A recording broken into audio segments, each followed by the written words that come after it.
예, 안녕하세요. 백두산 금융연구소의 백두산입니다. 10월 11일 금요일 이슈와 시황 살펴보겠습니다.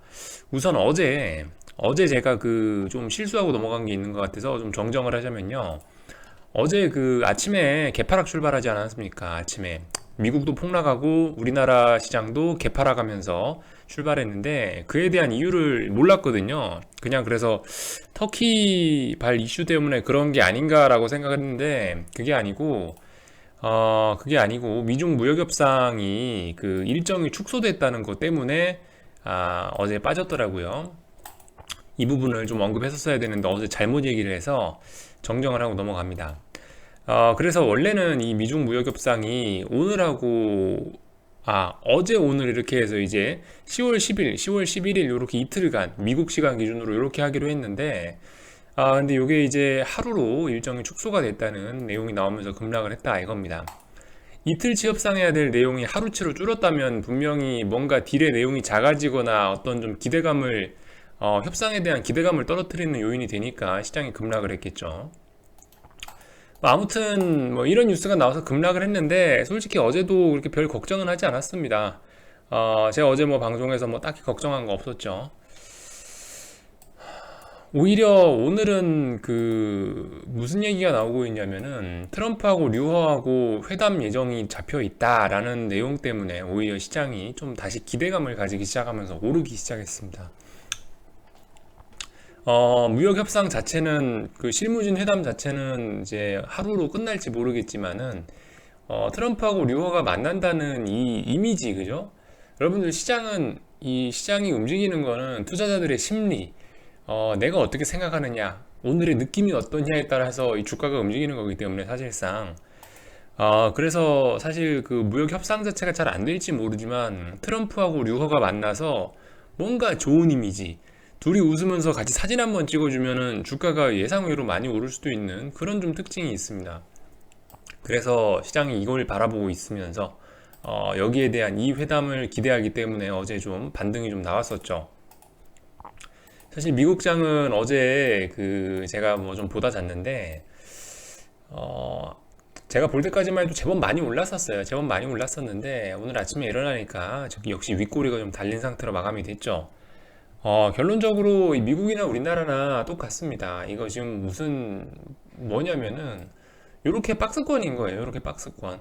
이렇게 박스권. 너무 많이 빠지면 적당히 사고 너무 많이 오르면 위에서 팔고 지금 이제 어떤 상황이냐, 딱히 더 어마어마한 악재가 나와서 이 만들어 놓은 지지선을 붕괴시키고 아래로 가기에도, 이 위에 만들어 놓은 저항을 돌파시키기에도 딱히 호재나 악재가 없는 그런 상황이니까 지금 이렇게 지속이 되는 겁니다.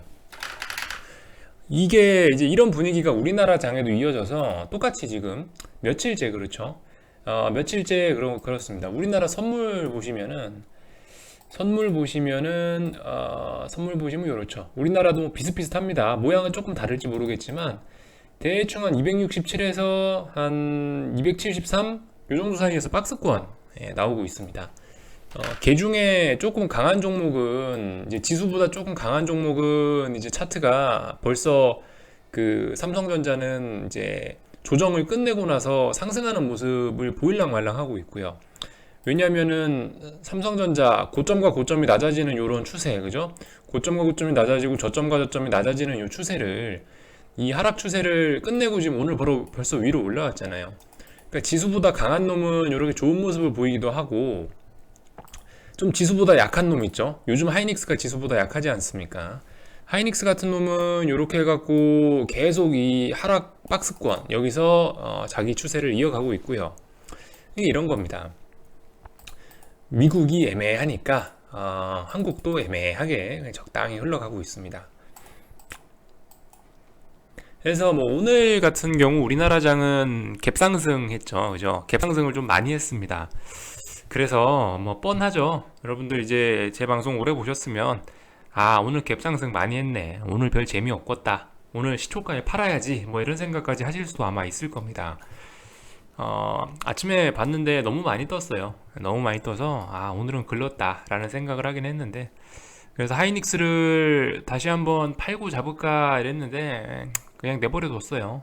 뭐 해봐야 뭐 0.5%뭐 이 정도 손실 중이라 내버려뒀고, 아무튼 뭐 그런 상황입니다. 네, 그런 상황이고, 오늘 저기 이슈가 하나, 인수합병 이슈가 재밌는 게 하나 터졌죠. 인수합병 이슈. 넷마블에서 웅진 코웨이를 인수한다라는 내용이 나오면서 뭐 웅진 그룹주들이 좀 올라가고 있고요. 웅진 그룹주들, 여기 보시면 싱크빅하고 웅진이 올라가고 있네요. 싱크빅하고 웅진이 올라가고 있고, 정작 그 넷마블 자기들은 좀 주가가 빠지고 있죠. 여러분들 이거는 뭐 알고 가셔야 됩니다. 그 인수합병 하겠다라고 나선 회사는 돈을 쓰는 회사이기 때문에, 쉽게 말해서 뭐예요? 멀쩡히 가지고 있는 현금을 불확실성에다 집어넣겠다는 거 아닙니까? 인수합병 하겠다는 것이. 그 웅진 코웨이를 샀는데 잘 될 수도 있고 안 될 수도 있기 때문에, 기본적으로 이 현금을 없애버리는 이런 회사는, 인수를 하겠다고 발표를 하는 이런 회사는 기본적으로 일단 주가가 약세를 보일 수밖에 없습니다. 그리고 반대로 뭐예요? 앞으로 돈이 들어올 게 예상이 되는 회사들, 웅진이라든가 웅진 싱크빅 같은 경우에는 여기 오늘 오를 수밖에 없는 겁니다. 왜냐? 확실성이 생기니까. 넷마블에서 돈 받는구나 라는 그런 호재가 생기기 때문에 이렇게 좋은 모습을 보일 수가 있습니다. 아무튼 그 웅진그룹을 보면은 참 마치 우리네 주식쟁이들이나 아니면 제가 하고 있는 짓과 참 비슷하다라는 생각이 드는데, 윤석금 회장 아시죠? 윤석금 회장. 웅진그룹이 참 하여튼 그 파도가 많은 그룹입니다. 윤석금 회장이 참 셀러리맨으로 시작을 해가지고 월급쟁이로 시작해서 만들어낸 회사인데 잘 나갔죠, 그죠? 잘 나가다가 극동건설 좀 더 잘해보겠다고 극동건설 인수하고 하면서 회사가 기울었죠, 그죠? 극동건설 인수한다고 무리했다가 거기서 이제 웅진그룹이 한번 해체가 됐었고, 그래서 웅진에너지 팔아먹으면서 웅진에너지하고 웅진에너지하고 뭐였더라? 웅진에너지하고 코웨이를 팔아먹으면서 일단은 회사를 다시 숨은 쉬게 만들어놨죠. 그리고 나서 다시 먹고 살만하니까 다시 코웨이를 인수했는데, 지금 현재 코웨이 인수하고 나서 회사를 운영하려고 하다 보니까 체한 거예요. 또 무리하게 코웨이를 인수해가지고, 어떻게 인수를 했더라? 제가 알기로 싱크빅인가? 웅진 싱크빅에서 부채를 굉장히 많이 쓰는 방법으로 인수를 해서, 제가 알기로 이번에 웅진 싱크빅 인수합병에서 좀 무리를 했다라는 게 뭐 제 생각이고, 결과적으로 다시 뱉어내고 있습니다. 웅진 코웨이를요. 참 우리네 주식쟁이들 삶을 보는 것 같죠, 그죠? 마치 요즘의 제 모습을 보는 듯한, 하이닉스 싼가 싶어서 샀더니 빠지고, 하이닉스 오를까 싶어 샀더니 빠지고, 뭐 하이닉스 팔까 했더니 더 올라가고, 그죠? 딱 우리네들 모습을 보여주고 있는 것 같아요. 하여튼 그 윤석금 회장이나 뭐 제 모습이나 일단 모든 사람들이 다 똑같은 것 같습니다. 일단 기본적으로 어떤 투자자의 위치에 오르면은 이 한 번 잘 됐을 때를 좀 굉장히 조심해야 될 것 같아요. 아시겠죠? 윤석금 회장 굉장히 잘 됐는데 거기서 극동건설을 인수하다가 탈이 나갖고 결국 여기까지 온 거예요. 그죠? 잘 됐을 때 잘 벌어놓은 현금을 가지고 뭔가 잘 했었어야 되는데 그 현금을 엉뚱하게 쓰니까 결국 지금 이 지경까지 온 거고, 저 같은 경우도 비슷하죠. 2018년 1월 달에 떼돈 벌었다고 거기서 이제 거기서 나온 현금을 가지고 이제 엄한 데 쓰니까 지금 현재 아무튼 유동성 위기와 각종 어려움을 겪고 있는 거죠. 여러분들 하여튼 저와 윤석금 회장의 교훈을 반면교사로 삼으셔가지고 잘 됐을 때 오히려 좀 더 주의하는 모습을 하여튼 잘 됐을 때 조심하시기 바랍니다. 제 아는 분도 그랬죠. 식당 하나 잘 돼가지고 2호점을 냈는데 2호점에 가가지고 이제 2호점을 키우려고 막 신경을 쓰다 보니까 1호점이 안 좋아져. 1호점이 안 좋아지니까 어떻게 돼요? 2호점도 같이, 2호점은 초창기니까 돈이 안 들어올 거 아닙니까? 1호점 벌어서 2호점 살리고 있는데 1호점까지 안 되니까 어떻게 돼요? 사업 다 말아먹는 거죠. 그런 사람이 굉장히 많습니다. 그래서 하여튼 그런 부분을 좀 주의해야 될 것 같고요.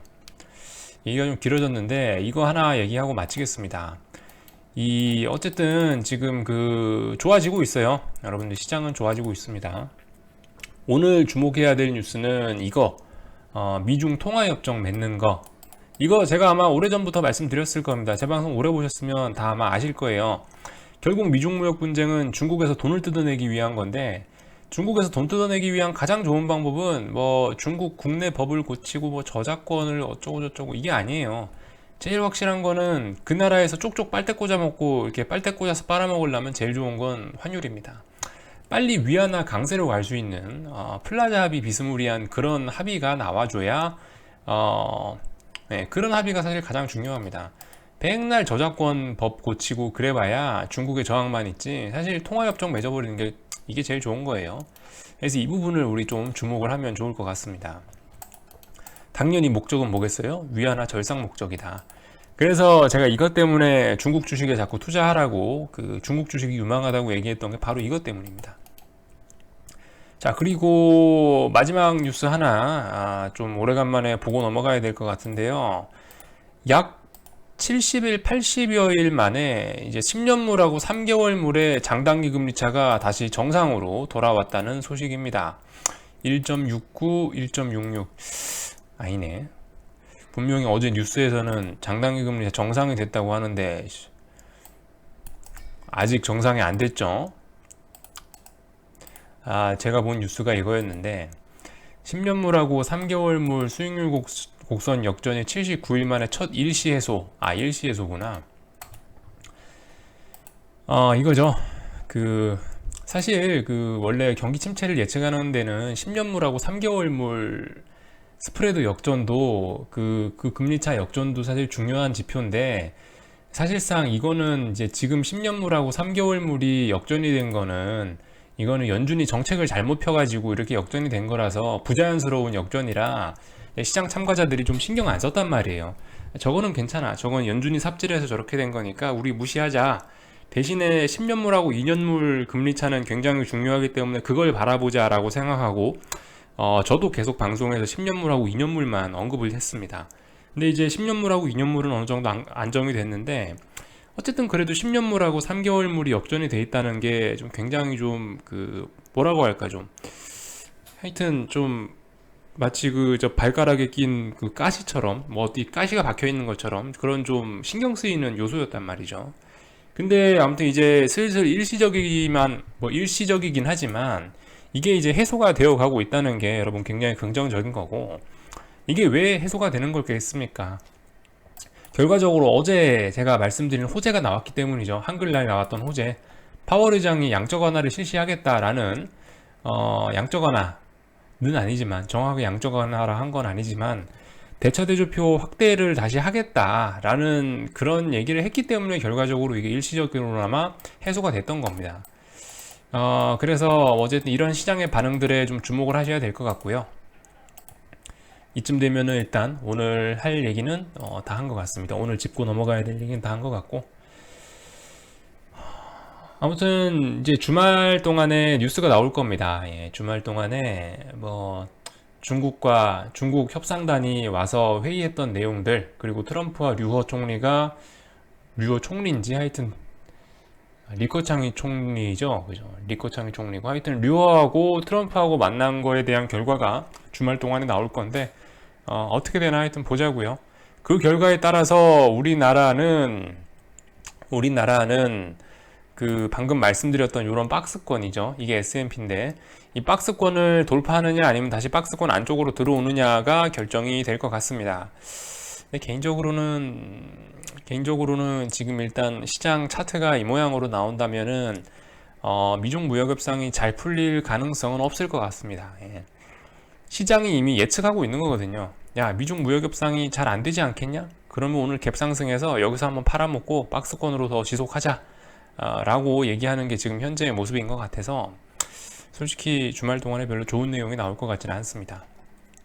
아무튼 뭐 주말 동안에 미국에서 나올 뉴스 잘 기다려보고 주말들 잘 보내시기 바랍니다.